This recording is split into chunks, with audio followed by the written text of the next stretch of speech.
जगमग करती एक ज्योति परम धाम से आई। जगमग करती एक ज्योति परम धाम से आई। ओम शांति। इस समय हम सत्य बाप, सत्य टीचर, सतगुरु से सत्य ज्ञान सुन रहे हैं। तो हम बच्चे भी, बाबा कहते सत बच्चे हो। सत्य अर्थात शक्तिशाली। तो हम भी मीठे मीठे बाबा के शक्तिशाली बच्चे हैं। और हमारी शक्ति के पीछे राज क्या है? हमारी शक्ति की धारणा का फाउंडेशन क्या है? तो वह हो गया सत्यता। भगवान के लिए भी कहा जाता है गॉड इज ट्रुथ। वैसे तो बाबा शांति के, प्रेम के, आनंद के, पवित्रता के सागर है, लेकिन विशेष गॉड इज ट्रुथ कहा जाता है। सत्यता की यह शक्ति, सत्यता का यह गुण भगवान के साथ कैसे जुड़ा जाता है? क्योंकि इस सत्यता की शक्ति से ही शिव बाबा सतयुग की स्थापना कर रहे हैं। सत्यता अर्थात रियलिटी। मुझ आत्मा को चेक करना है, मैं कितना समय अपने रियल सत्य स्वरूप में रहती हूँ या कितना समय आर्टिफिशियलिटी में रहती हूँ। सत्य से हटकर, जो रूप सत्य नहीं है लेकिन बनाया हुआ है।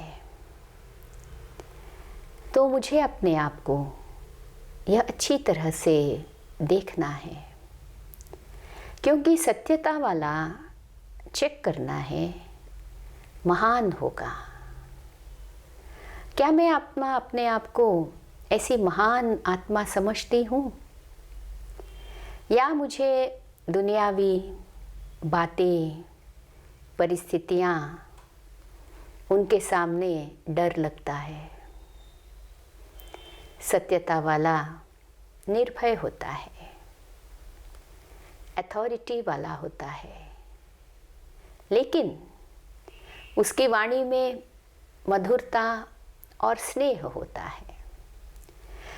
उसके जीवन में अथॉरिटी और उसके साथ निर्माणता का एक बहुत सुंदर बैलेंस होता है। यह सत्यता की पहचान है। क्या मेरा ऐसा बैलेंस है? क्योंकि सत्यता कोई अपने आप को कठोरता से पेश करना नहीं है।